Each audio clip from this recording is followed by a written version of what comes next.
Correct. I love challenges. I love when everything is against me. Okay, let me tell you a bit about my story. Each and every evening was the same.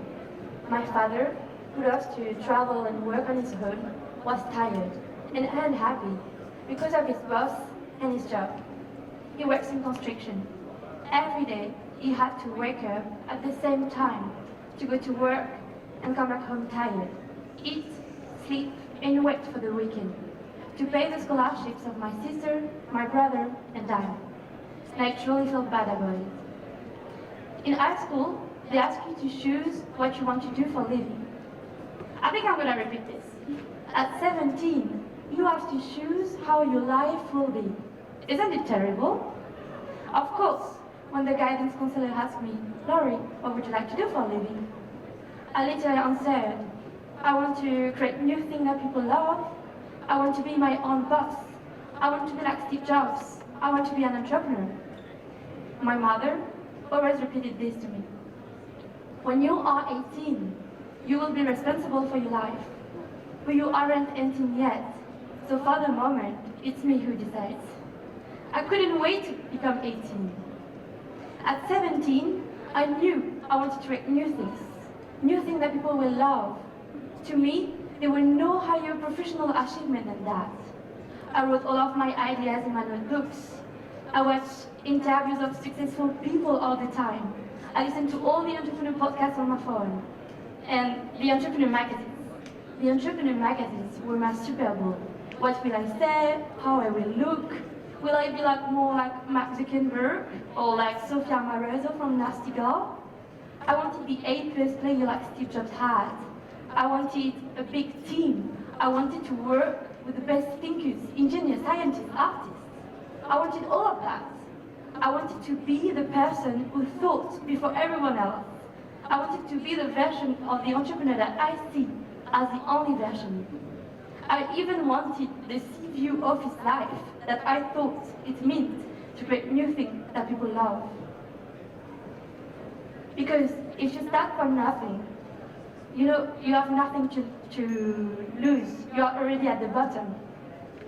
And if you want to become a successful entrepreneur, you need to have money. You need to go to a business school, to have a business model, to have a business plan, to have money, to make money, to have investors. So in order to create new things that people love, you need to have all of those things that I didn't have yet. So I started to think, maybe this isn't for me.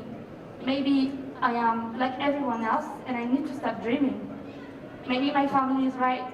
I'm just a dreamer and I need to wake up. Maybe I am too ambitious. Maybe I need to do something else with my life. But you know what? I love challenges. So I said to everyone, you know what? I am going to do it. Because the only person who can decide for me is me. Isn't it fabulous? So when everything was against me, I used it like a power to prove to myself I could do it. Because if you start from nothing, as I said, you have nothing to lose. You are already at the bottom. So I started to visualize what I want to be and when I will be there. All I needed was the how. And for the how, I decided to make a plan with deadlines. If I succeed at one of my goals, then the others will be possible too. My first goal as an entrepreneur was to become fluent in English, as all the entrepreneurs I knew spoke English. So at 18, I decided to book a flight ticket to London for €9.99 without telling my mother. A week later, I flew to London by myself.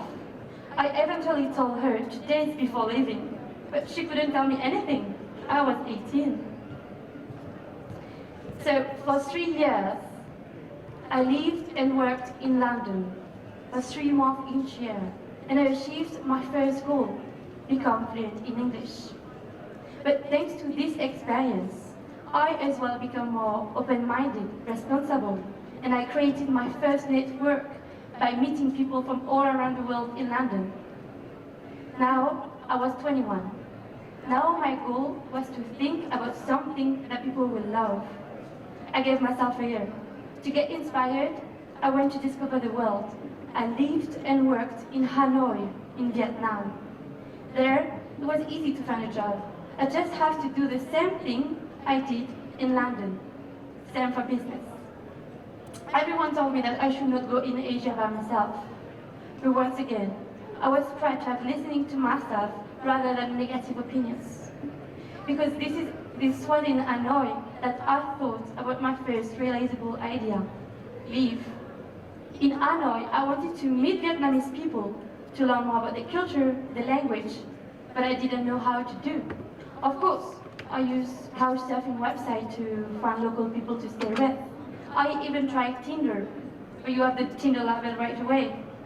So I needed to think about something that could help me to find those people to practice languages together. And this is how Leeve, which means learn and event, was born, with the motto, languages differently. But in order to create this app, I needed to learn more about programming. So I tried. And I tried, but it was really hard, so I fell. But I dusted myself off, and I carried on. I needed to find money in order to pay developers.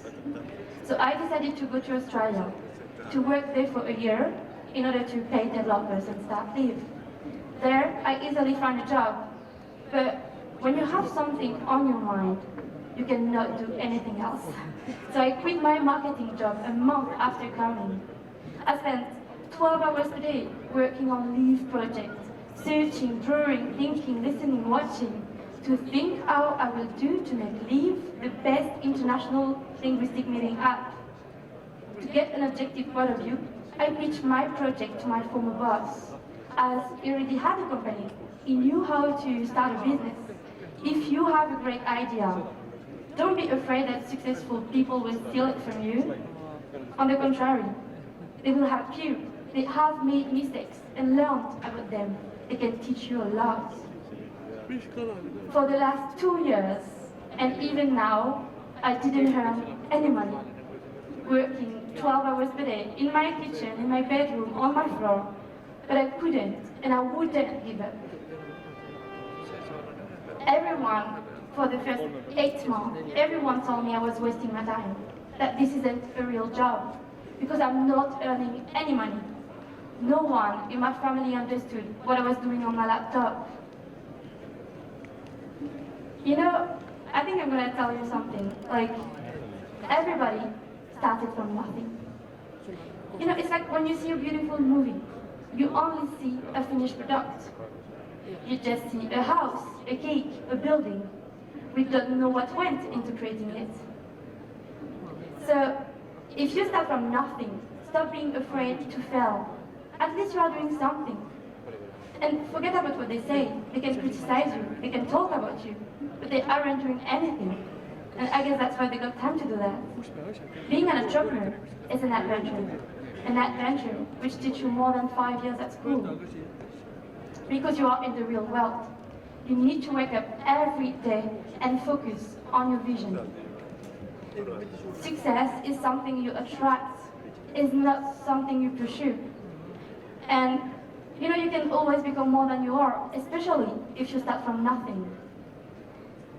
So I think I will end this talk by telling you what a French singer said. I'm not gonna sing, don't worry.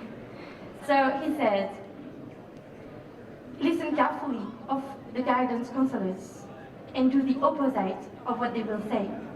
Basically, all the stuff that people tell you, you are wasting your time.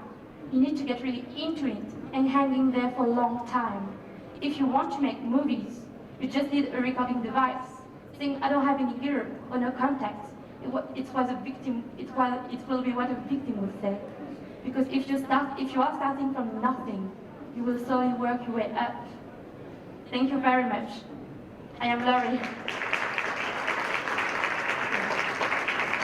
Awesome, Laurie. That was a fascinating story. Yeah. Thank you for sharing that story, and I really hope that this, what you just said, really spreads and people get it, because I do. I'm as an entrepreneur, so I also told previously, how to lose everything, and then just, bit by bit, you just keep on going. Yeah. Exactly. So thank you, Laurie, once again. Thank you very much for Yeah, thanks. Thank you. Merci, merci. Merci. Hej, tak.